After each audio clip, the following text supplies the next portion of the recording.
Eh bien, nous voici devant l'ambassade de France à l'instant exact où M. Pompidou, après la deuxième séance d'entretien politique au Kremlin, arrive devant l'ambassade de France, rue Dimitrova, à Moscou, où il offre un déjeuner en l'honneur des dirigeants soviétiques. La voiture du président de la République va pavillon bleu, blanc, rouge, et le président va descendre. Peut-être va-t-il nous accepter de nous dire un mot. Bonjour, monsieur l'ambassadeur. Bonjour, madame.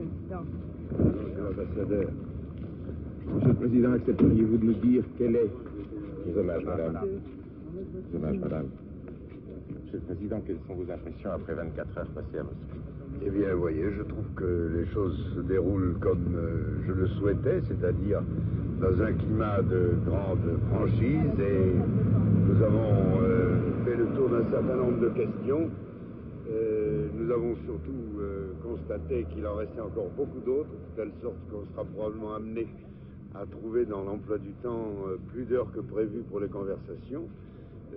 Mais des deux côtés, il y a la volonté de se parler avec beaucoup de clarté, de netteté, de franchise, et par conséquent, ça ne peut qu'aider au développement des relations entre la France et l'Union soviétique, et je crois, dans une bonne mesure, à l'éclaircissement des questions générales, et en particulier européennes.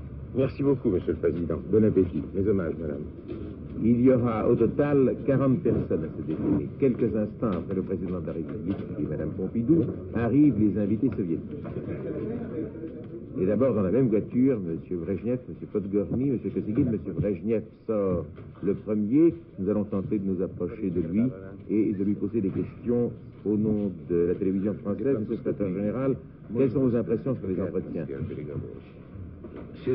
Cordiaux, amicaux, francs et très utiles. Puis vient M. Kosygin, Premier ministre. Votre impression à vous? Ambiance très bonne, difficile d'imaginer mieux. Il faut dire que les dirigeants soviétiques n'ont pas pour habitude de se rendre dans une ambassade étrangère. Il y a là, par conséquent, une volonté évidente de montrer qu'on attache beaucoup d'importance à Moscou à la visite du président Pompidou et qu'on veut l'honorer le plus possible.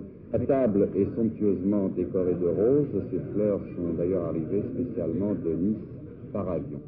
Au menu, foie gras, turbo, rôti de veau, salade, fromage, glace, fruits et, bien entendu, du champagne français.